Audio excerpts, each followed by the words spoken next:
Évangile selon Matthieu, en audiovisuel, extrait de la version Parole de vie. Pour ne pas manquer nos prochaines vidéos, abonnez-vous sur notre chaîne Fontaine d'en haut. Évangile selon Matthieu, chapitre 9. 1. Jésus monte dans la barque, il traverse le lac et il va dans sa ville. 2. Des gens lui amènent un paralysé couché sur une natte. Quand Jésus voit leur foi, il dit au paralysé, « Reprends courage. Tes péchés sont pardonnés. » 3. Quelques maîtres de la loi se mettent à penser, « Cet homme insulte Dieu. » 4. Jésus sait ce qu'ils pensent et il leur dit, « Pourquoi avez-vous ces pensées mauvaises ?» 5. Qu'est-ce qui est plus facile? Dire, « Tes péchés sont pardonnés » ou dire, « Lève-toi et marche » 6. Eh bien, vous devez le savoir, le Fils de l'homme a le pouvoir de pardonner les péchés sur la terre. Alors Jésus dit au paralysé, « Lève-toi, prends ta natte et rentre chez toi. » 7. L'homme se lève et il rentre chez lui. 8. Quand les foules voient cela, elles ont peur. Elles disent, « Gloire à Dieu. Il a donné un très grand pouvoir aux hommes. » 9. Jésus s'en va. En passant, il voit un homme appelé Matthieu assis au bureau des impôts. Jésus lui dit, « Suis-moi. » Matthieu se lève et il suit Jésus.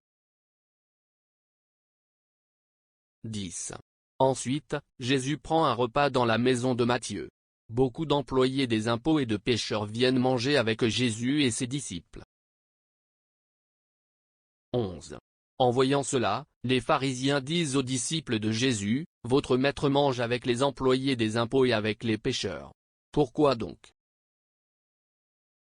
12. Jésus les a entendus et il dit, « Les gens en bonne santé n'ont pas besoin de médecins. Ce sont les malades qui en ont besoin. » 13. Allez donc apprendre le sens de cette phrase des livres saints, « Je désire l'amour, et non les sacrifices d'animaux. » En effet, je ne suis pas venu appeler ceux qui se croient justes, mais ceux qui se reconnaissent pécheurs. 14.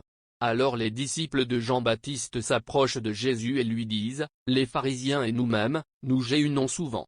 Mais tes disciples à toi ne jeûnent pas. Pourquoi donc ?» 15. Jésus leur dit, « Est-ce que les invités à un mariage peuvent être tristes, quand le marié est avec eux? Mais le moment va venir où on leur enlèvera le marié. Alors ils jeûneront. » 16. Personne ne met un morceau de tissu neuf sur un vieux vêtement. Sinon, le morceau neuf arrache une partie du vieux vêtement, et le trou dans le vieux vêtement est encore plus grand. 17. Personne ne met du vin nouveau dans de vieilles outres, sinon, les outres éclatent, le vin coule par terre et les outres sont abîmées. Mais on met du vin nouveau dans des outres neuves. Ainsi le vin et les outres se conservent bien. 18. Pendant que Jésus leur dit cela, un notable arrive. Il se met à genoux devant Jésus et lui dit, « Ma fille vient de mourir. Mais va poser ta main sur sa tête, et elle vivra. » 19. Jésus se lève et suit le notable. Les disciples de Jésus viennent aussi. 20. Il y a là une femme qui est malade. Elle perd du sang depuis 12 ans. Elle s'approche de Jésus par derrière et elle touche le bord de son vêtement. 21. En effet, elle se dit, « Si seulement je touche son vêtement, je serai guérie. » 22. Jésus se retourne, il la voit et lui dit, « Reprends courage. Ta foi t'a sauvée. » Et au même moment la femme est guérie. 23. Jésus arrive à la maison du notable. Il voit les musiciens prêts pour l'enterrement et la foule qui fait du bruit. 24. Il leur dit, « Allez-vous-en. La petite fille n'est pas morte, mais elle dort. » Les gens se moquent de lui. 25. On fait sortir la foule. Jésus entre dans la maison, il prend la petite fille par la main, et elle se lève. 26. Dans toute la région, on se met à raconter cela. 27. Jésus s'en va. 2 aveugles se mettent à le suivre en criant, « Fils de David, aie pitié de nous. » 28. Jésus entre dans la maison.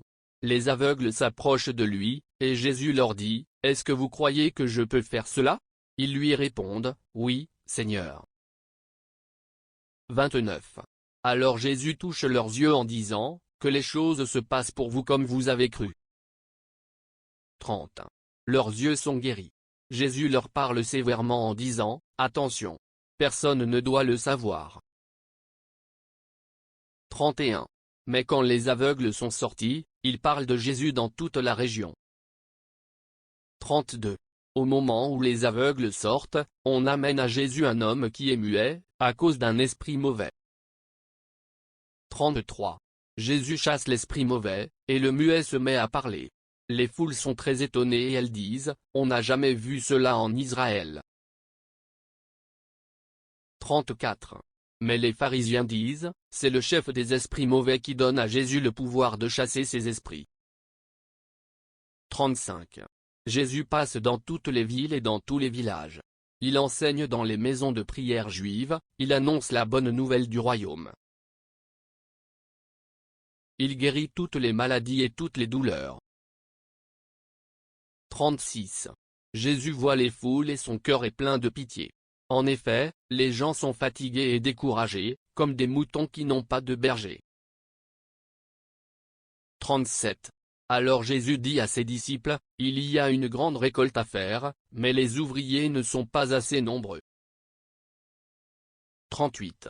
Demandez donc au propriétaire de la récolte d'envoyer encore des ouvriers pour faire sa récolte.